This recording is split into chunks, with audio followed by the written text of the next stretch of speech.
deuxième partie des facilitations que j'ai l'intention de vous présenter va porter sur la promotion des exportations hors hydrocarbures. Donc, il s'intitule sur 7 points. Le premier point, c'est l'octroi du circuit vert aux exportations des fruits, légumes et autres produits périssables. Donc, je vais passer rapidement les points que j'ai cités. L'exportation des fruits, légumes et autres produits périssables en vente en ferme ou en consignation, là on souligne aussi la vente en consignation, bénéficie systématiquement du circuit vert. Donc, en haut, j'ai dit, ça concerne uniquement les opérateurs économiques agréés. En fait, elles viennent d'être,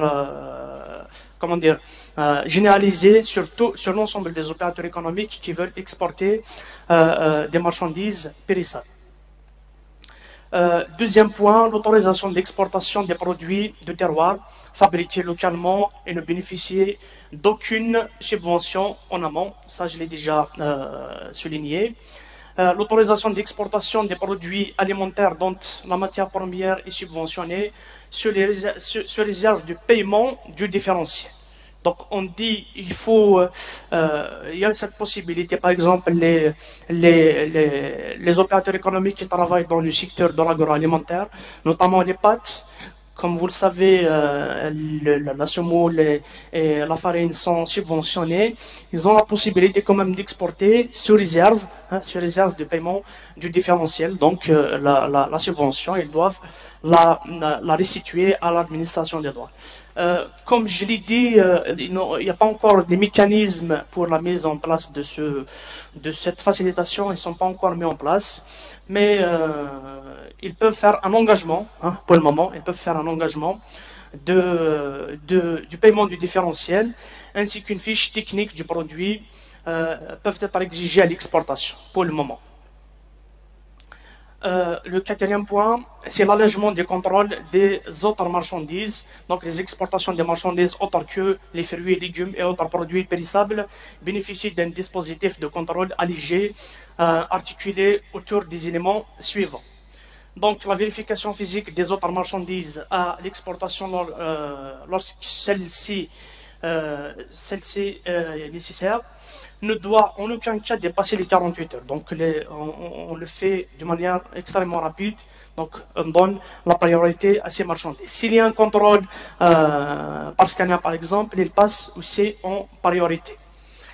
L'intervention coordonnée des contrôles, donc comme je l'ai signalé, et c'est officiel pour cette année 2016, il y a un contrôle mixte, que ce soit à l'importation et à l'exportation, il y a un contrôle mixte des marchandises, donc collaboration entre les services des douanes, le commerce et le phytosanitaire, c'est pas encore matérialisé, mais avec les services de commerce, au moins à l'importation, ça se fait en collaboration. Donc, ce qui va permettre, bien sûr, de gagner beaucoup de temps pour l'opérateur. L'examen et le traitement reporté des litiges, je l'ai déjà souligné 2 fois. Donc, l'essentiel, c'est que le litige ne porte pas directement sur la marchandise. Donc, ce n'est pas une marchandise qui nécessite une autorisation particulière ou bien une marchandise qui est strictement interdite à l'exportation. Donc, si c'est un litige autre que ça, qui ne porte pas sur directement la marchandise, on peut libérer la marchandise. Par la suite, on va régler le différentiel avec l'opérateur économique exportateur. Les exportations des fruits, légumes et autres produits périssables sont dispensées du contrôle. Je l'ai déjà aussi souligné. Le réaménagement du contrôle par le scanner, je l'ai déjà souligné. L'assouplissement du régime de réapprovisionnement en franchise des droits et taxes et mise en œuvre du régime du drawback. Donc, l'opérateur ayant sollicité le bénéfice du régime de réapprovisionnement en franchise aura le choix de demander cette autorisation soit au bureau d'exportation, soit au bureau d'importation des intrants. Donc, il a le choix entre ces deux des bureaux. C'est très, très important. Avant, on oblige l'opérateur à faire l'opération d'importation et d'exportation par le même bureau. Donc, pour faciliter le contrôle. Maintenant, il a le choix il a la possibilité de choisir le bureau d'exportation et d'importation des intrants et des produits finis, bien sûr. Cette mesure déjà accordée aux opérateurs économiques a été généralisée aux autres opérateurs économiques. Conformément aux conclusions du comité interministériel ci-dessus évoqué, donc le comité interministériel, c'est l'industrie, le ministère des Finances, plus le ministère du Commerce et bien sûr l'agriculture.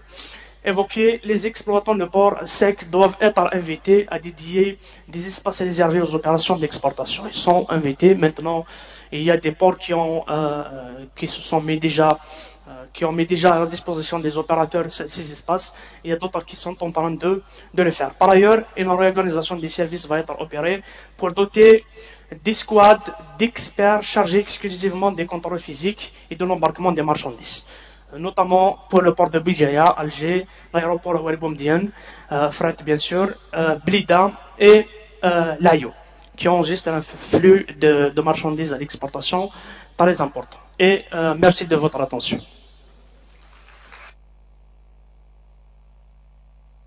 Oui, merci.